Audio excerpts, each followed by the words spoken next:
Good morning, everyone. Today, I'm gonna tell you about myself. So, can you just let me introduce myself, please? Okay. First of all, my full name is Wardah Zulfa. Of course, you guys can call me Zulfa. I come from Purworejo, Central Java, and now I'm studying at the University of Quran Science in Wonosobo, Central Java. I'm majoring Islamic education and currently in my second semester.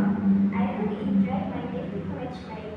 Anyways, in the Islamic education program, I learn deeply into Islam, studying hadith, Quran, tajweed, tahsin, and tahfidz, as well as general subjects like civic education, which are Pancasila, and educational psychology. Not only that, but also learn about appropriate teaching methods for their students. I just that I can say about myself. So thank you for your attention. Goodbye and wassalamualaikum warahmatullahi wabarakatuh.